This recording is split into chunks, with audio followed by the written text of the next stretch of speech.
A massive commercial jet lumbering off the runway looks entirely different from one slicing smoothly through the stratosphere. Down low, its wings bristle with extended panels and visible gaps. Up high, it presents a perfectly smooth, uninterrupted surface. Flight control is an exercise in structural reconfiguration. Pilots physically change the airframe's geometry to dictate exactly how the surrounding air interacts with the metal. Every movement in the cockpit translates to a mechanical change on the wing. This is the real-time manipulation of localized lift vectors, drag coefficients, and the deliberate management of boundary layer separation. The aerodynamic problems a wing has to solve change as speed increases. At low velocities, the primary challenge is preventing the airflow from detaching from the wing surface, which leads to an immediate loss of lift. Near the speed of sound, the physics shift. Air stops acting like an incompressible fluid and begins to physically compress, creating violent shock waves that can tear the boundary layer away and buffet the structure. Aeronautical engineering is the process of building a single airframe capable of operating under these two conflicting sets of aerodynamic laws. This process begins with the three primary axes of flight, the longitudinal, lateral, and vertical axes meeting at the aircraft's center of gravity. The primary control surfaces that dictate movement, the ailerons, elevators, and rudder, are all located on the trailing edges of the airframe. Deflecting these surfaces alters the airfoil's camber. Dropping the trailing edge increases curvature, forcing air down and generating more lift. In a left roll, the right aileron drops, producing a larger lift vector, while the left aileron moves upward, flattening camber to create an imbalance. This intentional imbalance forces the entire airframe to rotate around its longitudinal axis.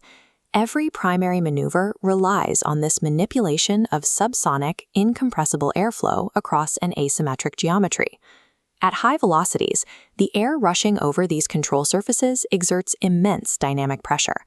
The force pushing against a deflected elevator or rudder can quickly exceed a pilot's manual capacity to move it. Engineers use airflow against itself through auxiliary tabs. A balance tab is mechanically linked to move opposite the primary surface. The local aerodynamic force hitting the deflected tab acts as a lever, physically pushing the massive primary surface into position. A servo tab provides the entire force required to move the control surface, often serving as a mechanical backup. Conversely, an anti-servo tab moves in the same direction, creating artificial resistance to force the pilot to use more effort.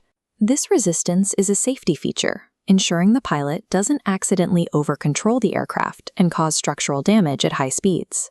Safely navigating high dynamic pressure requires these parasitic systems to harness local airflow for the heavy lifting.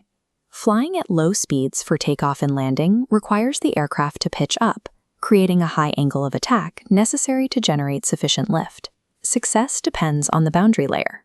In normal flight, this laminar flow follows the wing's contour. But at extreme angles, the air reaches a transition point, becoming turbulent and physically separating from the wing's surface. This separation causes an immediate loss of lift, resulting in a stall. To prevent this, pilots deploy Fowler flaps. As they slide aft and downward, they increase both the wing's camber and its total surface area, forcing more lift at lower velocities. Leading-edge slots and slats act as active boundary layer managers to further stabilize the flow. A slot routes high-pressure air from beneath the wing over the top. This injecting of kinetic energy into the boundary layer pins the airflow down, delaying separation. Low-speed flight is an engineered state, relying on mechanical protrusions to force the boundary layer to behave against its natural tendencies. As an aircraft approaches Mach 1, it enters the transonic regime, where subsonic rules no longer apply. At these speeds, air compresses against the airframe, inverting the physics of a Venturi tube. While subsonic air accelerates through a pinch, supersonic air decelerates, turning into a dense, high-pressure mass. Because air accelerates as it curves over a wing, localized flow can reach Mach 1, even if the aircraft is flying slower. This is the critical Mach number. This localized supersonic flow forms a rigid shock wave halfway down the wing, tearing the boundary layer away. This causes severe structural buffeting and a spike in drag, known as force divergence, seen in this drag coefficient graph. The primary structural solution to this crisis is wing sweepback, a defining feature of high-speed aircraft like the Concorde. Angling the wings tricks the localized airflow into behaving as if it is moving slower than the aircraft, which delays the formation of the shockwave. Further streamlining is achieved via the area rule, which requires pinching the aircraft's cross-section to minimize total transonic drag.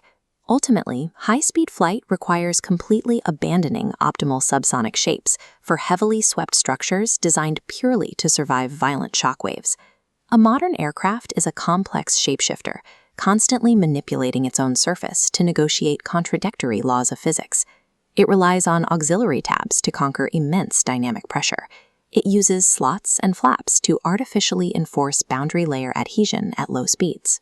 And it utilizes wing sweepback to cheat the destructive forces of transonic compressibility. Successful flight is the product of a precise, real-time management of localized lift, boundary layer adhesion, and compressible airflow across every stage of the envelope.